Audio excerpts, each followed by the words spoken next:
Bharatiya Janata party का प्रचार तंत्र फिर से किसानों को गाली देने लग गया।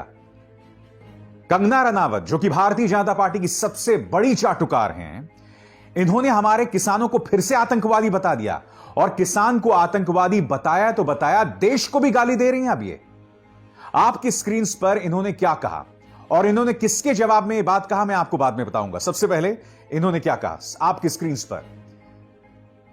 किसानों के मुद्दों की बात कोई इसलिए नहीं कर रहा है क्योंकि वो आतंकवादी हैं जो देश को बांटना चाहते हैं ताकि चीन हम पर कब्जा कर सके, ताकि चीन हमारे कमजोर टूटे हुए देश पर कब्जा कर सके और उसे चाइनीज कॉलोनी बना दे, बिल्कुल अमेरिका की तरह। बैठ जाओ मूर्ख, तुम लोगों की तरह हम अपने देश को नहीं बेच रहे हैं। यह क्यों कहा कंगना रनावत ने? कंगना रनावत ने यह बात कही दुनिया की सबसे मशहूर गायक रिहाना के इस बयान के जवाब में जो आपकी स्क्रीन पर है।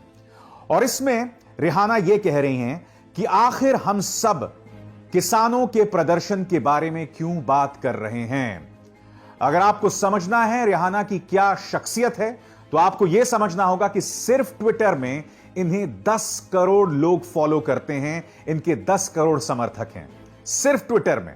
और हमारे प्रधानमंत्री नरेंद्र मोदी के 6 करोड़ समर्थक हैं, जिससे आप समझ सकते हैं कि रिहाना की शख्सियत दरअसल पूरे दुनिया में क्या है। मगर मुद्दा वो नहीं है। रिहाना की हम बाद में बात करेंगे, उनकी अहमियत की हम बाद में बात करेंगे। सबसे पहले मैं बात करना चाहूंगा कंगना रनावत की। इस एक बयान में इन्होंने किसानों को गाली दी, देश को गाली दी। ये जो औरत हैं, ये जो महिला हैं, बगैर गाली दिए कुछ कह ही नहीं सकती। किसान को आतंकवादी कहा, इन्होंने भारत को वल्नरेबल ब्रोकन नेशन, यानी कि एक कमजोर टूटा हुआ देश। आगे देखिए, उन्होंने भारत को चाइनीज कॉलोनी भी अपने मुंह से बता दिया। हां, इसके बाद रिहाना को उन्होंने मूर्ख कहा, नासमझ कहा। और मैं आपसे पूछना चाहता हूं, आपको शर्म नहीं आती देश के किसान को आतंकवादी बताते हुए? आज मेरी गुजारिश है पुलिस से, आज मेरी गुजारिश है गृह मंत्रालय से, मेरी गुजारिश है ट्विटर से कि कंगना रनावत के ट्विटर हैंडल को तुरंत हटाया जाए, क्योंकि बार बार यह महिला अपने ट्विटर हैंडल के जरिए भड़काऊ बयान देती हैं। अब इन्होंने किसानों को आतंकवादी बता दिया है। मैं आपसे जानना चाहता हूं, इनके जो समर्थक हैं, अगर उनमें यह संदेश जाएगा, जो जा चुका है, जो किसानों को आतंकवादी बताते रहेंगे, तो इससे क्या असर पड़ेगा मुझे बताइए। किसानों को आतंकवादी बताना यह कहां की सभ्यता है भाई। और फिर आगे कहती हैं कि ये जो किसान हैं वो हमारे देश को बांटने की कोशिश कर रहे हैं ताकि चीन हम पर कब्जा कर ले।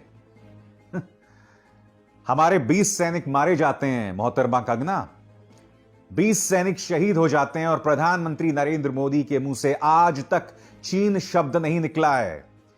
क्या आपने कभी प्रधानमंत्री नरेंद्र मोदी को इस मुद्दे पर कटघरे में खड़ा किया है कि मेरे 20 जवान शहीद हो गए थे और आप खामोश रहे उनके आक्रामक के बारे में, उनके गुनहगार के बारे में?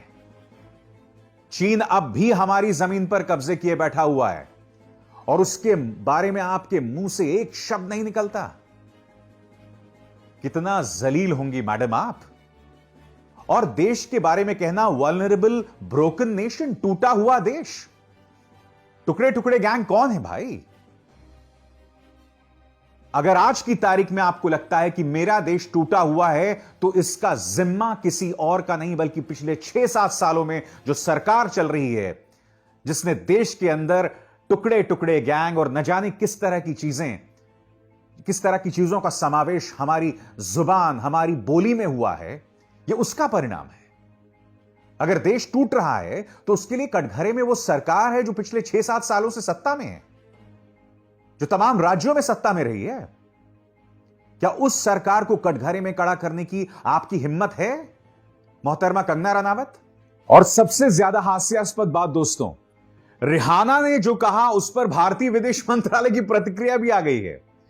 रिहाना जो है वो कोई देश नहीं है, वो एक प्राइवेट सिटीजन है, वो एक गायक है और उस पर भारतीय विदेश मंत्रालय की प्रतिक्रिया भी आ गई। इसलिए तो मैं बोल रहा हूं दोस्तों, एक आदमी की इज्जत बचाने के लिए इन लोगों ने देश की कूटनीति की ऐसी तैसी कर दी है, देश की विदेश नीति की ऐसी तैसी कर दी है।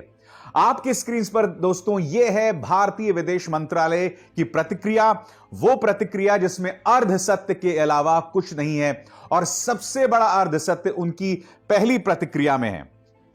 The parliament of India, after a full debate and discussion, passed reformist legislation relating to agricultural sector. क्या कहा कि भारतीय संसद ने पूरी बहस कराने के बाद इसे पारित किया। तो माननीय विदेश मंत्रालय, क्या मुझे आपको याद दिलाने की जरूरत है कि राज्यसभा में यह बिल कैसे पारित हुआ था? इस मुद्दे को जो है एडवाइजरी कमेटी को नहीं भेजा गया, चर्चा के लिए नहीं भेजा गया, सांसद इस पर अपनी राय रखना चाहते थे, वो तक नहीं हुई, और आपने जोर जबरदस्ती से राज्यसभा में इसे पारित कर दिया। क्या आप भूल गए कि महात्मा गांधी की मूर्ति के सामने आजाद भारत के इतिहास में शायद पहली बार हुआ होगा जब इस तरह से बिल पारित करने के खिलाफ राज्यसभा के तमाम सदस्य जो थे वो महात्मा गांधी की मूर्ति के सामने मौजूद थे। सबसे बड़ा अर्धसत्य विदेश मंत्रालय की प्रतिक्रिया की पहली पंक्ति में आ चुका है दोस्तों, और ये लोग अंतर्राष्ट्रीय तौर पर इस तरह से देश की नाक काट रहे हैं। मगर मेरा बड़ा सवाल यही है कि देखिए, अगर यहां पर कोई देश बात करे तो बात समझ आ रहा है, यहां पर रिहाना की बात पर यहां प्रतिक्रिया दी जा रही है। मजाक बनाकर रख दिया इन्होंने मेरे देश की विदेश नीति को। आगे देखिए दोस्तों, आगे इन्होंने क्या कहा है वो भी पढ़ना चाहता हूं मैं। A very small section of farmers in parts of India have some reservations about these reforms. Respecting the sentiments of the protesters, the government of India has initiated a series of talks with their representatives. उनकी भावनाओं का सम्मान करने के लिए हमने उनके साथ बातचीत शुरू कर दी है। तो मैं विदेश मंत्रालय से पूछना चाहता हूं कि अगर आपने उनकी भावनाओं का सम्मान किया है तो सिंघू बॉर्डर पर, गाजीपुर बॉर्डर पर या फिर शाहजहांपुर बॉर्डर पर आपने इंटरनेट क्यों बंद कर दिया, जो रिहाना भी उठा रही हैं, ग्रेटा थनबर्ग भी उठा रही हैं, या जिम कॉस्टा भी उठा रहे हैं, या मीना हैरिस भी उठा रही हैं। मैं आपसे पूछना चाहता हूं कि आपने उस जगह पे इंटरनेट क्यों बंद किया? आपने तमाम चीजों की प्रतिक्रिया यहां विदेश मंत्रालय ने दे दी, मगर आप हमें यह नहीं बता रहे हैं कि आपने वहां इंटरनेट बंद क्यों किया। आज मैं आपको चुनौती देता हूं और आपसे अपील करता हूं, अगर आप में हिम्मत है तो किसान को रामलीला मैदान में प्रदर्शन करने दो। करने देंगे आप? क्योंकि एक बार जब वो रामलीला मैदान में प्रदर्शन करता है जहां पर 1 लाख के करीब लोग आ सकते हैं, तब जाहिर सी बात है जो पूरा घेराबंदी है दिल्ली की वो सब खत्म हो जाएगी।